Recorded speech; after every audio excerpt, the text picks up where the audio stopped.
കവിഞ്ഞൊഴുകുമി അനുഗ്രഹം എൻ പാപവും ശാപവും ഒഴുകി ദൂരയാ ഞാൻ സൗഖ്യമാ നീതിയാ ദൈവ പൈതലാ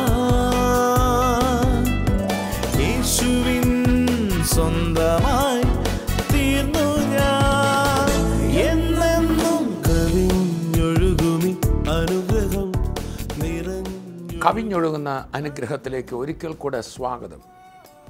ദുഃഖവെള്ളിയാഴ്ച എന്ന നല്ല വെള്ളിയാഴ്ച, അതാണ് ഈ എപ്പിസോഡ്.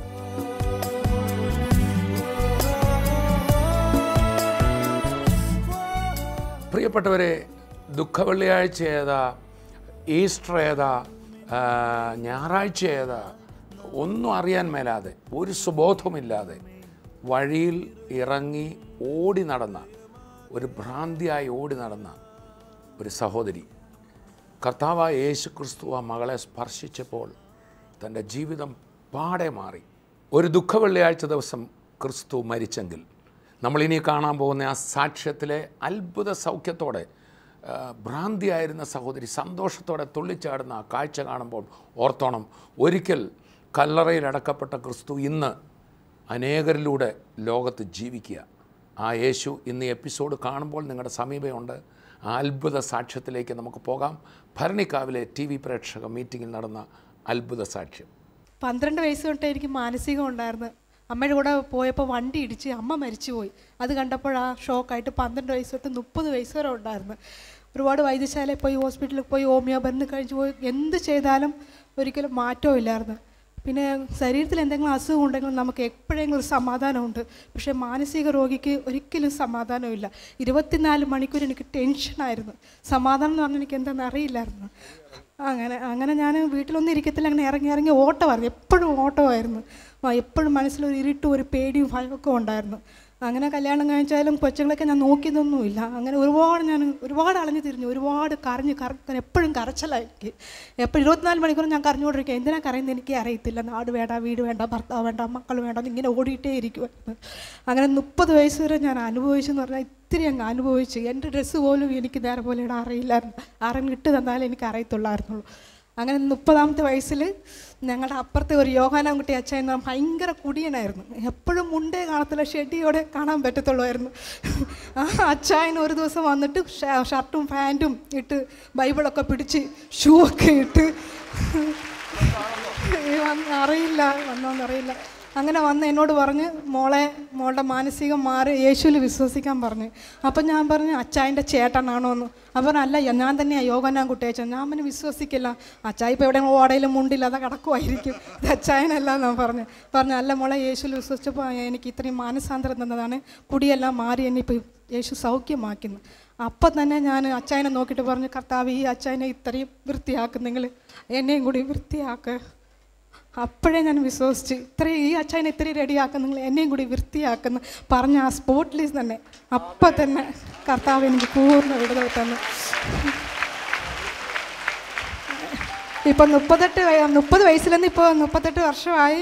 8 വർഷം 24 മണിക്കൂർ സമാധാനം മാത്രമാണ്. നോ ടെൻഷൻ ഒന്നും എനിക്കറിയില്ല. നോ ടെൻഷൻ എന്ന് പറഞ്ഞാൽ എനിക്ക് എന്തോന്ന് അറിയില്ല, അതുപോലെ ആയിപ്പോയി ഞാൻ. ആ ചിരി കണ്ടാൽ ഞങ്ങൾക്കത് അറിയാമല്ലോ, എന്തൊരു ചിരിയായത്. 24 മണിക്കൂറും ചിരിക്കുവാ. എന്തിനാ ചിരിക്കുന്നെന്ന് എനിക്ക് അറിയത്തില്ല. നേരത്തെ എന്തിനാ കരയുന്നെന്ന് എനിക്ക് അറിയത്തില്ല. 24 മണിക്കൂറും ചിരിയാ.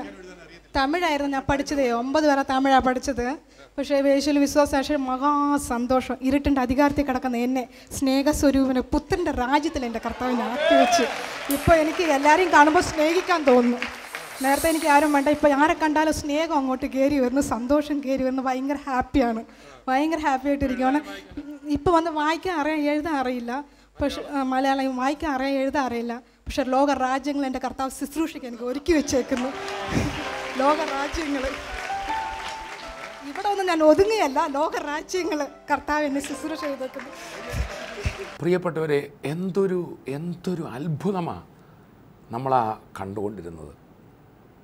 ഒരു മാനസിക അസ്വാസ്ഥ്യമായി വഴിയിലൂടെ ഇറങ്ങി ഓടിയ ബോധമില്ലാതിരുന്നൊരു സ്ത്രീ, സ്വന്തം ശരീരം കുത്തി മുറിവേൽപ്പിച്ചിരുന്ന, ആ ബൈബിളിൽ വായിക്കുന്നത് പോലെ ലഗ്യോൻ ഭൂതം ബാധിച്ച കല്ലറകളിൽ പാർത്ത, സ്വന്തം ശരീരം കുത്തി മുറിവേൽപ്പിച്ച, ചിത്തഭ്രമം പിടിച്ച ഒരു മനുഷ്യനെ ക്രിസ്തു സൗഖ്യമാക്കിയതായി നമ്മൾ വായിക്കുന്നു.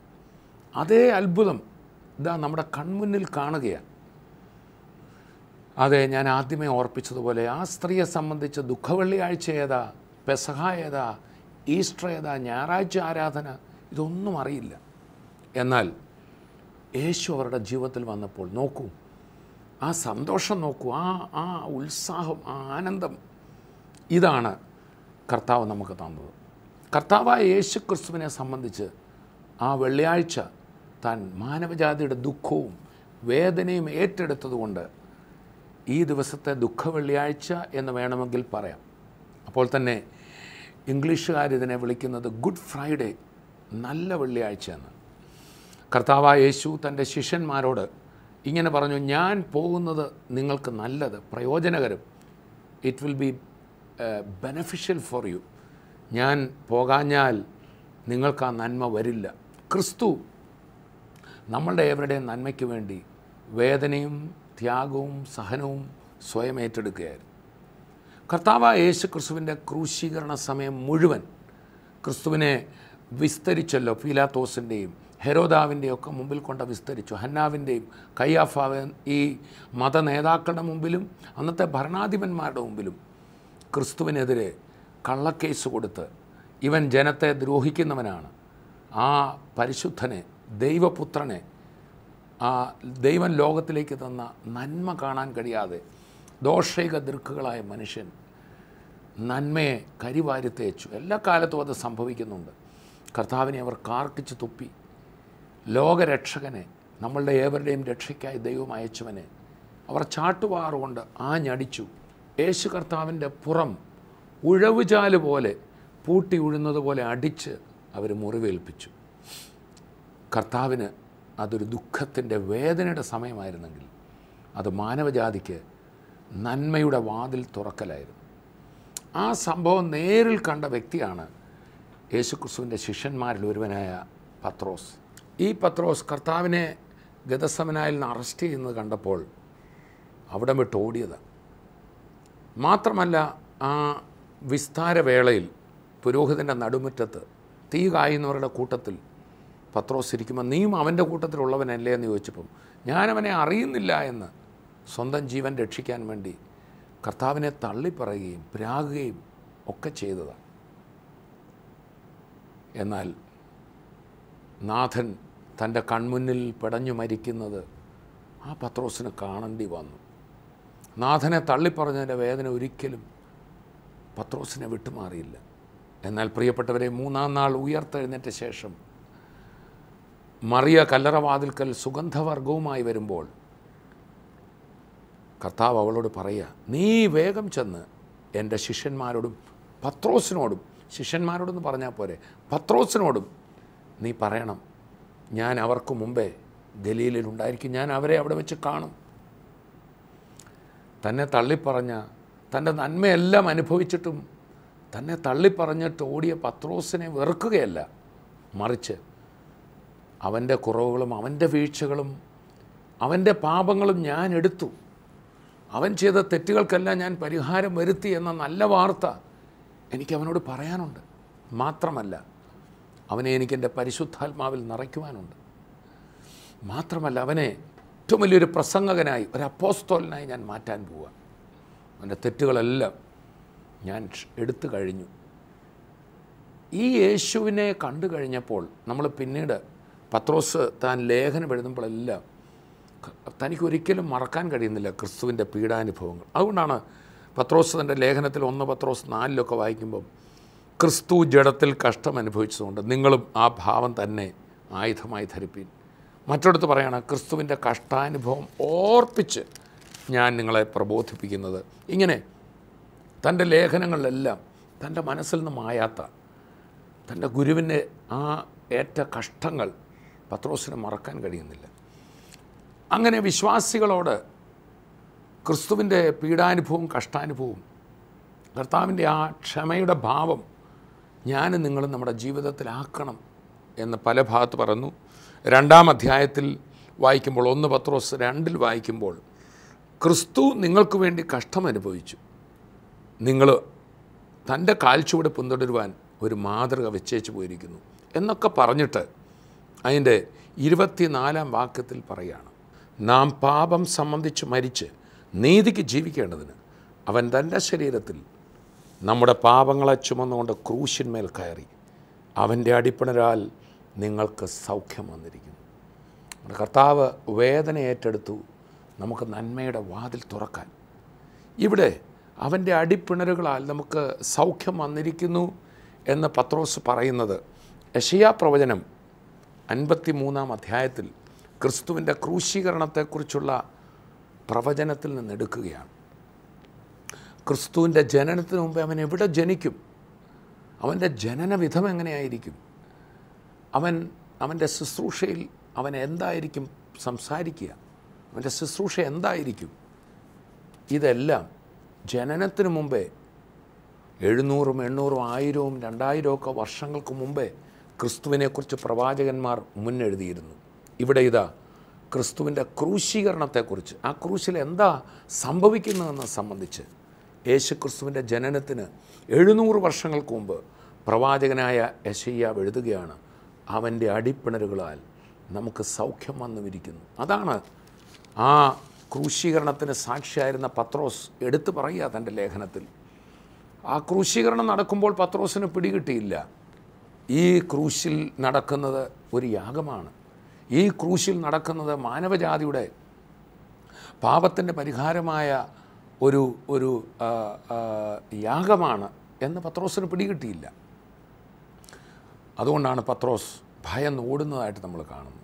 എന്നാൽ ഉയർത്തെഴുന്നേറ്റ കർത്താവ് ഈ പത്രോസിനെ കാണുകയും പരിശുദ്ധാത്മാവിൽ നിറയ്ക്കുകയും ചെയ്തപ്പോൾ അദ്ദേഹത്തിന് മനസ്സിലായി, ഓ, ഈ യേശു ഒരു പ്രത്യേക മതത്തിൻ്റെ ആളല്ല, മാനവജാതിയുടെ രക്ഷകന്. ഈ ക്രിസ്തുവിനെക്കുറിച്ച് പ്രവാചകന്മാർ മുന്നെഴുതിയിരുന്നു. നമുക്ക് യെശയ്യാ പ്രവചനം 53-ലെ ചില വാക്യങ്ങളൊന്ന് വായിക്കാം. വായിച്ചിട്ട് ക്രിസ്തുവിൻ്റെ ക്രൂശിലൂടെ, അത് ഒരു കല്ലറയിൽ അവസാനിക്കല്ല, ദുഃഖവെള്ളിയാഴ്ച ഒരു കല്ലറയിൽ ക്രിസ്തുവിനെ അടക്കി. പക്ഷെ അവിടെ കൊണ്ട് തീർന്നില്ല. ഇന്ന് കർത്താവ് കല്ലറയിലല്ല, കർത്താവ് ഉയർത്തെഴുന്നേറ്റ് ജീവിക്കുക. നമ്മൾ കണ്ട സാക്ഷ്യം അതല്ലേ, ഒരു മാനസിക രോഗിയായി വഴിയെ ഓടിയ സഹോദരി, ജീവനുള്ള കർത്താവ് ആ മുഖങ്ങളിൽ സ്ഫുരിക്കുന്ന നമ്മൾ കണ്ടില്ലേ, ജീവിക്കുക. ഇനി നമ്മളൊരു ക്രിമിനലിൻ്റെ അത്ഭുതപ്പെടലിൻ്റെ സാക്ഷ്യം കേൾക്കാൻ പോകുക. ഭരണിക്കാവിൽ കഴിഞ്ഞ ദിവസം നടന്ന TV പ്രേക്ഷക മീറ്റിങ്ങിലെ സാക്ഷ്യം. പക്ഷേ ഇത് നടക്കാൻ ക്രിസ്തു ഒരു വേദനയിലൂടെ കടന്നുപോയി. അതാണ് ക്രിസ്തുവിന് 700 വർഷം മുമ്പ് യെശയ്യാവ് പറയുക. യെശയ്യാവ് 53, ഞങ്ങൾ കേൾപ്പിച്ചത് ആർ വിശ്വസിച്ചിരിക്കുന്നു, യഹോവയുടെ ഭുജം ആർക്ക് വെളിപ്പെട്ടിരിക്കുന്നു. അവൻ ഇളയ തൈ പോലെയും വരണ്ട നിലത്തു നിന്ന് വേർമുളയ്ക്കുന്നത് പോലെയും അവൻ്റെ മുമ്പാകെ വളരും. അവന് രൂപഗുണമില്ല, കോമളത്വമില്ല, കണ്ടാൽ ആഗ്രഹിക്കത്തക്ക സൗന്ദര്യം ഇല്ല. അവൻ മനുഷ്യരാൽ നിന്ദിക്കപ്പെട്ടും ത്യജിക്കപ്പെട്ടും വ്യസനപാത്രമായും രോഗം ശീലിച്ചവനുമായിരുന്നു. കർത്താവിനെ എല്ലാവരും ത്യജിച്ച് കളഞ്ഞു. 700 വർഷം മുമ്പേ ഇത് രേഖപ്പെടുത്തുന്നതെന്ന് ഓർക്കണം. അവനെ കാണുന്നവർ മുഖം മറച്ച് കളയത്തക്കവണ്ണം അവൻ നിന്ദിതനായിരുന്നു. ക്രിസ്തുവിനെ പൂർണ്ണ നഗ്നനായി, നമ്മുടെ പാപത്തിൻ്റെ നഗ്നത കർത്താവ് ഏറ്റെടുത്തു. നഗ്നനായിട്ട് അവൻ ക്രൂശിക്കപ്പെട്ടു. നാം അവനെ ആദരിച്ചതുമില്ല. സാക്ഷാൽ നമ്മുടെ രോഗങ്ങളെ അവൻ വഹിച്ചു, നമ്മുടെ വേദനകളെ അവൻ ചുമന്നു. നാമോ ദൈവം അവനെ ശിക്ഷിച്ചും അടിച്ചും ദണ്ഡിപ്പിച്ചുമിരിക്കുന്നു എന്ന് വിചാരിച്ചു. എന്നാൽ അവൻ നമ്മുടെ അതിക്രമങ്ങൾ നിമിത്തം മുറിവേറ്റു, നമ്മുടെ അകൃത്യങ്ങൾ നിമിത്തം തകർന്നുമിരിക്കുന്നു. നമ്മുടെ സമാധാനത്തിനായുള്ള ശിക്ഷ അവൻ്റെ മേലായി, അവൻ്റെ അടിപ്പിണരുകളാൽ നമുക്ക് സൗഖ്യം വന്നുമിരിക്കുന്നു. യെശയ്യാ 53-ന്റെ 1 മുതൽ 5 വരെയാണ് ഞാൻ വായിച്ചത്. ഇതാ പത്രോസ് എടുത്തു പറയുന്നത്. ആ ക്രൂശീകരണ സമയത്ത് പത്രോസിന് പിടികിട്ടിയില്ലെങ്കിലും, ഈ പ്രവചനത്തിൽ പറയുന്ന അവൻ്റെ അടിപ്പിണരുകളാൽ നമുക്ക് സൗഖ്യം വന്നിരിക്കുന്നു. പാപത്തിൻ്റെ രോഗത്തിന് സൗഖ്യമുണ്ട്, ക്രിമിനൽ വാസനയ്ക്ക് വിടുതലുണ്ട്, മദ്യപാനത്തിന് വിടുതലുണ്ട്, നിരാശയ്ക്ക്, മാനസിക രോഗത്തിന് വിടുതലുണ്ട്, ക്യാൻസറിന് വിടുതലുണ്ട്. ക്രൂശിൽ വാസ്തവത്തിൽ ഒരു വലിയ എക്സ്ചേഞ്ച് ഓഫറാണ് നടന്നത്. നമ്മൾ സാധാരണ എക്സ്ചേഞ്ച് ഓഫറുകളിൽ നിങ്ങളുടെ പഴയ വീട്ടുപകരണം കൊണ്ടുവരിക, ഞങ്ങൾ പുതിയത് തരാമെന്ന് പറയും. അതൊക്കെ വാസ്തവത്തിലൊരു റിയൽ എക്സ്ചേഞ്ച് അല്ല. എന്നാൽ റിയൽ എക്സ്ചേഞ്ച്, ഒരു ഫ്രീ എക്സ്ചേഞ്ച് ഓഫറാണ് ക്രൂശിൽ നടന്ന്. നിൻ്റെ തകർന്ന ജീവിതം കൊണ്ടുപോവാ, ഞാൻ നിൻ്റെ തകർച്ച ക്രൂശിൽ എടുക്കുകയാണ്. നിനക്ക് ഞാൻ ജീവിതം തരികയാണ്. നിൻ്റെ രോഗം എൻ്റെ മേലിടൂ, ഞാൻ നിനക്ക് ആരോഗ്യം തരികയാണ്. നിൻ്റെ സമാധാനത്തിനായി ഞാനിത് ശിക്ഷയേൽക്കുന്നു. അവിടുത്തെ അടിപ്പിണരുകളാൽ നമുക്ക് സൗഖ്യം. ക്രൂശിൽ നടന്ന എക്സ്ചേഞ്ചുകൾ ഗലാത്യ ലേഖനത്തിൽ വായിക്കുമ്പോൾ നമ്മളിങ്ങനെ വായിക്കുന്നു, നാം അനുഗ്രഹിക്കപ്പെടുവാൻ അവൻ നമ്മുടെ ശാപം ഏറ്റെടുത്തു, ശാപമരത്തിൽ തൂങ്ങി. ഇപ്പോൾ നമ്മൾ വായിച്ച പത്രോസ് ലേഖനത്തിൽ വായിക്കുന്നു, അവൻ്റെ അടിപ്പിണരുകളാൽ നമുക്ക് സൗഖ്യം. അത് പാപരോഗമുണ്ട്, നമ്മുടെ ഹൃദയമുറിവുകളാകുന്ന രോഗമുണ്ട്, നമ്മുടെ ശാരീരിക രോഗമുണ്ട്. ഇത് മുഴുവൻ ക്രൂശിൽ യേശു എടുത്തു, നമുക്ക് സൗഖ്യം തന്നു. 2 പത്രോസ് 8:9 പറയുന്നു, നമ്മുടെ കർത്താവായ യേശു സമ്പന്നനായിരുന്നിട്ടും അവിടുത്തെ ദാരിദ്ര്യത്താൽ നിങ്ങൾ സമ്പന്നരാകേണ്ടതിന് അവൻ ദരിദ്രനായി. അവിടെ സാമ്പത്തിക വിഷയം തന്നെ 2 കൊരിന്ത്യർ 8 പറയുന്നു. സാമ്പത്തിക ദാരിദ്ര്യത്തിൽ നമ്മളെ വിടുവിക്കുവാൻ, സകലത്തിലും ശൂന്യതയിൽ നമ്മളെ വിടുവിക്കുവാൻ കർത്താവ് ദരിദ്രനായി. ക്രൂശിലാണ് കർത്താവ് ദരിദ്രനായത്. ശരീരത്തിലിരിക്കുമ്പോൾ കർത്താവ് പറഞ്ഞത്, ദരിദ്രൻ നിങ്ങളുടെ കൂടെ ഉണ്ടല്ലോ, ഞാൻ നിങ്ങളുടെ കൂടെ ഇല്ലല്ലോ എന്ന്. ലോകം കർത്താവിനെ വരവേറ്റത് ദാരിദ്ര്യ രീതിയിലാണ്, പക്ഷേ കർത്താവ് ഒരു രാജാവാണ്. പക്ഷേ ക്രൂശിൽ സകല മാനവജാതിയുടെയും ദാരിദ്ര്യം കർത്താവ് ഏറ്റെടുത്തു, സമൃദ്ധി നമുക്ക് നൽകി തന്നു. മാത്രമല്ല കൊരിന്ത്യർ ലേഖനകാരൻ ഇങ്ങനെ പറയുന്നു, നാം നീതീകരിക്കപ്പെടുവാൻ അവൻ പാപം ആക്കപ്പെട്ടു. പാപം അറിയാത്തവനെ നാം അവനിൽ ദൈവത്തിൻ്റെ നീതിയാകേണ്ടതിന് പാപമാക്കപ്പെട്ടു.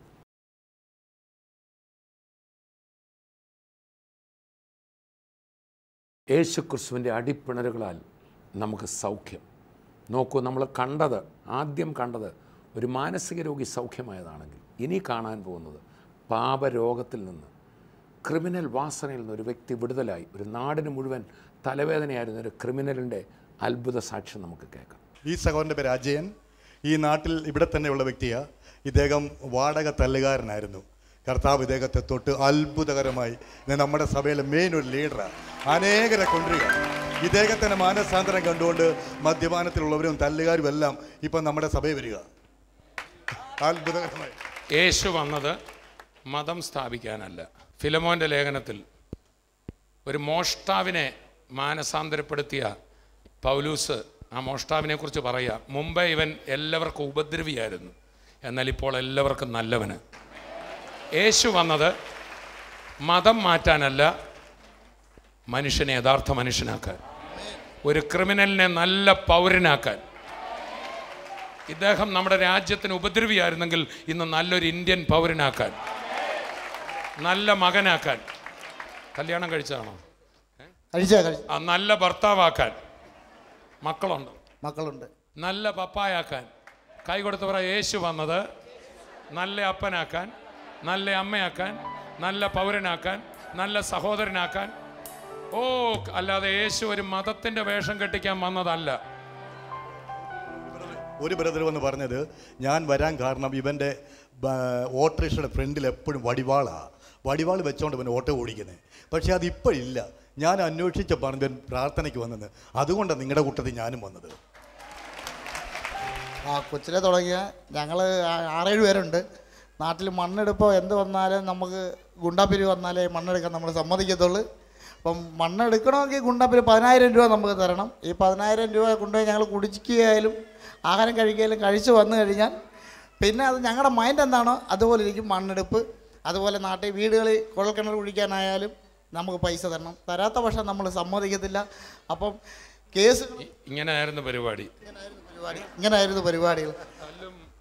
തല്ലെന്ന് പറഞ്ഞാൽ അവിടെയുള്ള പെണ്ണുങ്ങൾ പറയും, നിങ്ങൾ അവരുമായിട്ട് വഴക്കുണ്ടെങ്കിൽ നിങ്ങളെ ഡിസ്ട്രിക്ട് ആശുപത്രി നോക്കിയാൽ മതി, ഉറപ്പായിട്ട് നിങ്ങളെ അമ്മമാർ തല്ലുമെന്ന് പറയും. തല്ലുമെന്ന് നമ്മൾ ഉറപ്പായിട്ട് തല്ലി. കേസ് തോനെയുണ്ട്. അങ്ങനെ കേസ് തോനെയായപ്പോൾ 2 മക്കളൊക്കെ ആയി കഴിഞ്ഞപ്പോൾ ഞാൻ അമ്മയ്ക്കൊരു മോനാണ്, എൻ്റെ കൂടെയുള്ളവർക്കെല്ലാം സഹോദരങ്ങളുണ്ട്. അങ്ങനെ ഞാനിങ്ങനെ ചിന്തിച്ച് വന്നപ്പോൾ എനിക്ക് രാത്രി ഉറക്കമില്ലാതെ രാത്രി ചാടി എഴുന്നേറ്റ് ഇരിക്കുമ്പം എൻ്റെ ഭാര്യ വയ്ക്ക് എന്തോ പ്രശ്നം. എന്നെ കണ്ടേ പേടിയാണ്. ഞാൻ മിണ്ടരുത്, കിടന്നുറങ്ങിക്കണം.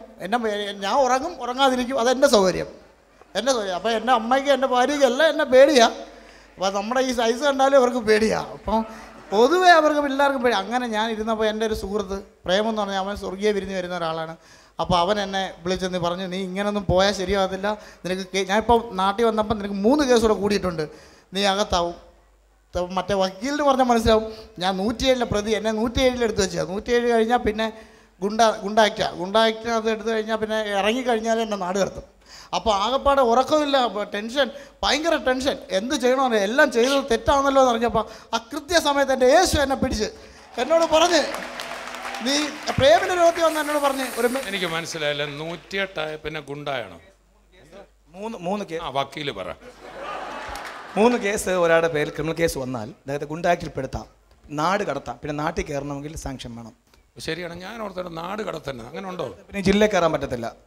പിന്നെ ഒരു കേസ് വന്നാൽ പിന്നെ സ്ഥിരമായിട്ട് ജയിലിനകത്തായിരിക്കും, പിന്നെ പുറത്ത് വിടത്തുമില്ല. പുതിയ ആക്റ്റാ. നാട്ടിൽ ഏത് ഫെസ്റ്റിവൽ ഉണ്ടായാലും പോലീസ് വന്ന് പറയും നീ ജയിലിലോട്ട് പോരാൻ പറയും. ഇവനെ തരുതൽ തടങ്ങി. അവിടെ റൂം ഫ്രീ അല്ലേ? അവിടെ കൊണ്ടുവരുത്തിയിട്ട് ആഹാരവും റൂമും ഒക്കെ ഫ്രീ ആണ്. ഇതെല്ലാം കഴിഞ്ഞ് തീരുമ്പം പോലീസുകാർ പറയും പൊയ്ക്കോ, കുഴപ്പമൊന്നുമില്ല, നിങ്ങളെ ഒരു കേസൊന്നും ഇല്ലല്ലോ, പോയിക്കൊള്ളാൻ പറയും. അങ്ങനെ കഴിഞ്ഞതിൻ്റെ അങ്ങേ പ്രാവശ്യം ഞാൻ പേടിച്ച് ഞാൻ അങ്ങ് കാസർഗോഡിന് പോയി. എൻ്റെ വല്ലീസൻ്റെ വീട് കാസർഗോഡുണ്ട്. അവിടെ പോയി ഉത്സവം കഴിയുമ്പോൾ ഞാൻ തന്നെ തിരിച്ചു വന്ന്. സ്റ്റേഷനിൽ ഇരിക്കുന്ന ബുദ്ധിമുട്ട് കൊണ്ടാണ് ഞാൻ അവിടെ കാസർഗോഡ് പോയി തിരിച്ചു വന്ന്. ഈ പ്രാവശ്യം ഞാൻ പറഞ്ഞ അനിൽ ബ്രദറെ എൻ്റെ ഡേറ്റ് അടുത്ത് വരുന്നുണ്ട്, എന്നോട് പറഞ്ഞു ഒന്നും കൊണ്ട് പേടിക്കണ്ട, ധൈര്യം തരുന്നോളെ. അനിൽ ബ്രദറിനെ കൊണ്ട് പ്രാർത്ഥിച്ചു. പിറ്റേന്ന് ഞാൻ പോയപ്പോൾ ജോസി ബ്രദറിനെ ഫോണിൽ വിളിച്ചിട്ട് പറഞ്ഞ്, ബ്രദറെ എനിക്ക് വേണ്ടി ഒന്നുകൂടെ പ്രാർത്ഥിച്ചു. അപ്പോഴാണ് പിന്നെ ജോസി ബ്രദറിന് പറഞ്ഞത്, മോനെ ഒരുവൻ ക്രിസ്തുവിൽ സ്ഥാനപ്പെട്ട് കഴിഞ്ഞാൽ അവന് 2 ദൂതന്മാരുണ്ട്. അന്ന് എനിക്കറിയാതെ 2 ദൂതന്മാരാകുമ്പോൾ ഒന്നും ഭയപ്പെടണ്ട. ആ ഒരു വിശ്വാസത്തിൽ ഞാൻ പോയി. എന്നെ ഒരു പോലീസുകാരും പിടിച്ചില്ല, ഒന്നും പിടിച്ചില്ല. ഞാനിപ്പോൾ എൻ്റെ ആട്ടേ കയറാൻ ഭയന്ന പെണ്ണുങ്ങളും ആണുങ്ങളും ഇപ്പോൾ എൻ്റെ വണ്ടി കയറിയ ഉടനെ സുവിശേഷം, എനിക്ക് യേശുവിനെ കുറിച്ച് എന്തൊക്കെ പറയാൻ പറ്റുമോ അതെല്ലാം ഞാൻ പറയും. ഞാൻ ഇവിടെ ഉറക്കെ പറയുന്നത്, എന്നെ പോലെ നശിച്ച മക്കളുണ്ടെങ്കിൽ അവർ യേശുവിനെ അറിയട്ടെ, യേശു അവരെ രക്ഷിക്കും. എന്നെ രക്ഷിച്ച യേശു ഇവിടെ വന്നിട്ടുണ്ട്, നിങ്ങളെ രക്ഷിക്കും. യേശുവിന്റെ നാമത്തിൽ എല്ലാവരും രക്ഷപ്പെടട്ടെ. യേശുവിന്റെ എനിക്കതാണ് എൻ്റെ സാക്ഷ്യം. എല്ലാവരും രക്ഷപ്പെടണം. ദുഃഖിക്കുന്ന എല്ലാ അമ്മമാരും എല്ലാ സഹോദരിമാരും എന്നെ പേടിച്ച് എൻ്റെ അമ്മയൊക്കെ ഭയന്ന് ഞാൻ ഓടി വരുമ്പം ആട്ടം കൊണ്ടിടുമ്പം ഞാൻ വിചാരിച്ച് എന്നോടുള്ള സ്നേഹം കൊണ്ടാണ്. എൻ്റെ അമ്മ ചോറ് വിളമ്പുന്ന, എൻ്റെ ഭാര്യ കറി വിളമ്പുന്നു. അപ്പോൾ ഞാൻ വിചാരിച്ച എന്നോടുള്ള ബഹുമാനം കൊണ്ടല്ല. അതല്ല, ഞാൻ ഈ ഹെവൻലി ഫീസ്റ്റ് വന്ന് ആരാധിക്കാൻ തുടങ്ങിയ സ്നേഹം, അവിടെ വന്നപ്പോൾ അവിടുത്തെ ജനങ്ങളുടെ സ്നേഹം അറിഞ്ഞു. ഞാൻ ആ സ്നേഹം എൻ്റെ വീട്ടിൽ കാണിക്കാൻ തുടങ്ങിയപ്പോഴാണ് എനിക്ക് മനസ്സിലായത് എന്നോടുള്ള സ്നേഹം കൊണ്ടല്ല, ഇവർ പെട്ടെന്ന് ചോറും കറിയും വിളമ്പത് എന്നെ ഭയന്നിട്ടാണ്. ഞാൻ എൻ്റെ വീട്ടുകാരെ സ്നേഹിക്കാൻ തുടങ്ങി അന്ന് പോലെ എൻ്റെ വീട്ടിൽ സന്തോഷമുണ്ട്, എനിക്ക് ഓട്ടമില്ല, ഒരുപാട് സന്തോഷമുണ്ട്. എനിക്കറിയാം ഒത്തിരി പേര് ജയിലിൽ പോയിട്ട് ഒന്നും തെറ്റ് ചെയ്യാതെ പോകുന്നവരും തിരിച്ച് ക്രിമിനലായിട്ട് ഇറങ്ങി വരുന്നത്. അങ്ങനെയുള്ള ഒത്തിരി കേസ് എൻ്റെ കയ്യിലുണ്ട്. അറിയാതെ പോകുന്നവർ പോലും. ഇവരെ പോലുള്ള മാനസാന്തരപ്പെടുത്താൻ നിയമത്തിന് പറ്റത്തില്ല. അവർ തൽക്കാലത്തേക്കൊന്ന് തളച്ചിടാനേ പറ്റത്തുള്ളൂ. പക്ഷേ യേശു, ഞാനത് അവിടേക്കും കണ്ണിന് കണ്ണുനീര് വരുന്നു കേട്ടപ്പോൾ. ഒത്തിരി ക്രിമിനൽസ് എൻ്റെ അടുത്തുണ്ട്. ഞാൻ ഇപ്പോൾ പ്രാർത്ഥിക്കുമായിരുന്നു അവരും കൊടുത്ത് കർത്താവിനെ അറിയണമെന്ന്. ഇതുപോലെ കുടുംബം തകർന്ന് ഭാര്യയും കുഞ്ഞുങ്ങൾ ഇവർ ഇതുപോലുള്ള കുടുംബങ്ങളുടെ മക്കൾ, ബ്രോക്കൺ ഫാമിലിയിലെ കുഞ്ഞുങ്ങൾ അവർ ഭാവിയിൽ ക്രിമിനലായിട്ട് മാറുക. വേറൊരു നിവൃത്തിയില്ല. അങ്ങനെ ഒട്ടനവധി കുഞ്ഞുങ്ങൾ. ഞാനിപ്പോൾ പ്രാർത്ഥിച്ചുകൊണ്ടിരുന്നത് അതാ. വലിയൊരു മാറ്റമാണ്. കർത്താവ് ഇത് യേശുവിനല്ലാതെ, കർത്താവിൻ്റെ സ്നേഹത്തിനല്ലാതെ നടക്കത്തേ ഇല്ല. സ്തോത്രം. ഇതാണ് യഥാർത്ഥ ദുഃഖവെള്ളിയാഴ്ച. ദുഃഖവെള്ളിയാഴ്ചയല്ല, യേശു ക്രൂശിൽ മരിച്ചപ്പോൾ കർത്താവ് ദുഃഖമെടുത്തു. നമ്മുടെ പാപവും ക്രിമിനൽ വാസനയെല്ലാം യേശുവിൻ്റെ മേൽ കൊടുത്ത് നമുക്ക് സന്തോഷമാണ് തന്നു. ആ ദുഃഖവെള്ളിയാഴ്ച ഒരു ഗുഡ് ഫ്രൈഡേ ആയിട്ട് കർത്താവ് മാറ്റി. ആ പെസഹ യഥാർത്ഥ വിടുതലിൻ്റെ ദിവസമാക്കി കർത്താവ് മാറ്റി. അതിന്ന് അനുഭവിക്കുക. ആ യേശു ഇന്ന് ക്രൂശിലല്ല, ഇന്ന് കല്ലറയിലല്ല, അവൻ ഉയർത്തെഴുന്നേറ്റ് ജീവിക്കുക. പ്രിയപ്പെട്ടവരെ, നാം കേട്ടുകൊണ്ടിരുന്ന ഈ കർത്താവ് നമുക്ക് വേണ്ടി പാപവും രോഗവും ശാപവും എല്ലാം വഹിച്ചവൻ നമ്മുടെ കൂടെയുണ്ട്. അവിടുന്ന് ക്രൂശിലോ കല്ലറയിലോ അല്ല, അവിടുന്ന് നമ്മുടെ കൂടെയുണ്ട്, നിങ്ങളുടെ സമീപമുണ്ട്. ഇന്ന് ആ മാനസിക രോഗി സൗഖ്യമാക്കിയ കർത്താവ് ചങ്ങലയിൽ കിടക്കുന്ന വ്യക്തിയെ, രോഗമായിരിക്കുന്ന വ്യക്തിയെ, മറ്റേതെങ്കിലും ഒരു ശാരീരിക അസ്വസ്ഥതയും വേദനയിലുമായിരിക്കുന്ന വ്യക്തിയെ കർത്താവ് സൗഖ്യമാക്കും. ഹൃദയ രൂപാന്തരം തരും. ക്രിമിനലിനെ മാറ്റിയ കർത്താവ് ഇന്ന് ജീവിത രൂപാന്തരം തരും. നമുക്ക് പ്രാർത്ഥിക്കാം. പിതാവേ, ഞങ്ങളങ്ങേ സ്തുതിക്കുന്നു. ഞങ്ങളെ കേൾപ്പിച്ച അത്ഭുത സാക്ഷ്യങ്ങൾക്കായി സ്തോത്രം. ക്രൂശിൽ അങ്ങ് ഞങ്ങളുടെ വേദനയും നിന്ദയും ഞങ്ങളുടെ രോഗവും ഞങ്ങളുടെ ശാപവും എല്ലാം ചുമന്നു. ക്രിസ്തുവിലൂടെ വിശ്വസിക്കുന്നവർക്ക് ഇന്ന് ആ വിടുതലുണ്ടല്ലോ കർത്താവേ. ഇന്നത് കേട്ടുകൊണ്ടിരിക്കുന്ന ഓരോ വ്യക്തികളിലും വിടുതലാകട്ടെ. ഹൃദയം രൂപാന്തരപ്പെടട്ടെ. പുതിയ വ്യക്തികളായി മാറട്ടെ. കർത്താവേ, ഞങ്ങൾ കേട്ട ആ സാക്ഷ്യത്തിലെ പോലെ മാനസിക രോഗികളിത് കേൾക്കുമ്പോൾ യേശുവിൻ്റെ നാമത്തിൽ വിടുതലാകട്ടെ. ക്യാൻസറുകൾ സൗഖ്യമാകട്ടെ. അന്ധത മാറട്ടെ. കാതുകൾ തുറക്കപ്പെടട്ടെ. കർത്താവെ, കുടുംബജീവിതത്തിലെ തകർച്ചകൾ മാറട്ടെ. ഭവനങ്ങൾ രൂപാന്തരപ്പെടട്ടെ. യേശുക്രിസ്തുവിൻ്റെ ക്രൂശിൽ നിന്ന് വരുന്ന നന്മ ഓരോ വ്യക്തികളിലും അനുഭവേദ്യമാകട്ടെ. ഞങ്ങളവരെ അനുഗ്രഹിക്കുന്നു. പ്രാർത്ഥന കേട്ടതിനായി നന്ദി. യേശുവിൻ നാമത്തിൽ തന്നെ ആമേൻ. ആമേൻ. കർത്താവ് നിങ്ങളെ അനുഗ്രഹിക്കട്ടെ. ക്രൂശിൽ യേശു വിമോചനം, സ്വാതന്ത്ര്യം നൽകിയെങ്കിലും നമ്മൾ വിശ്വാസത്താൽ എടുക്കുമ്പോഴാണ് നമുക്കത് ലഭിക്കുന്നത്. സൗഖ്യം ലഭിക്കും, ജീവിത രൂപാന്തരം ലഭിക്കും, സർവ്വ അനുഗ്രഹങ്ങൾ ലഭിക്കും. കർത്താവ് നമ്മെ അനുഗ്രഹിക്കട്ടെ. ഇത് നമ്മുടെ മിഷൻ മാസങ്ങളാണ്, മറക്കരുത്. ഇന്ന് നമ്മൾ കണ്ട സാക്ഷ്യം പോലെ എത്ര പേരാ ഈ ശുശ്രൂഷയിലൂടെ വിടുതലാകുന്നത് അല്ലേ? ഈ മിഷൻ മന്ത്സിൽ നിങ്ങൾ പ്രാർത്ഥിക്കണം. മിഷൻ മന്ത്സിൽ ഓരോരുത്തരും കരങ്ങൾ നീട്ടണം. എങ്ങനെ ഇതിൽ സഹകരിക്കാം? നമ്പറുകളിൽ നിങ്ങൾ വിളിക്കണം. കർത്താവ് നിങ്ങളെ അനുഗ്രഹിക്കട്ടെ. അടുത്ത എപ്പിസോഡിൽ നമുക്ക് വീണ്ടും കാണാം. അതുവരെയും കർത്താവ് തൻ്റെ കൃപയിൽ നമ്മെ സൂക്ഷിക്കട്ടെ. I bless you in Jesus name. സ്വർഗീയ വിരുന്ന് ടെലിവിഷൻ മിനിസ്ട്രിയിൽ സാമ്പത്തിക പങ്കാളികളാകുക. Heavenly feast mission months. കൂടുതൽ വിവരങ്ങൾക്ക് വിളിക്കുക 9447356682.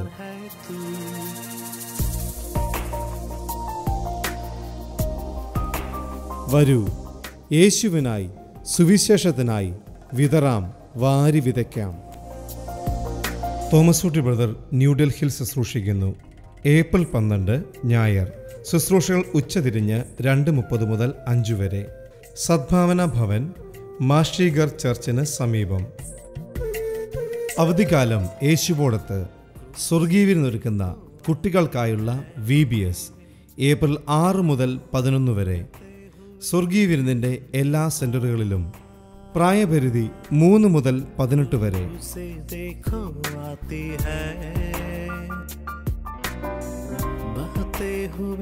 खून की धार ओ मसीह तूने हमको सिखाए प्रेम की परिभाषा को। ओ मसीह तूने हमको सिखाए प्रेम की परिभाषा को।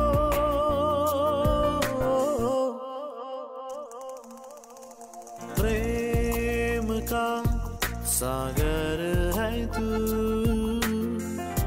चांदी का राजकुमार है तू। चरणों में आकर हाथ उठाकर करते हैं तेरे हम स्तुति।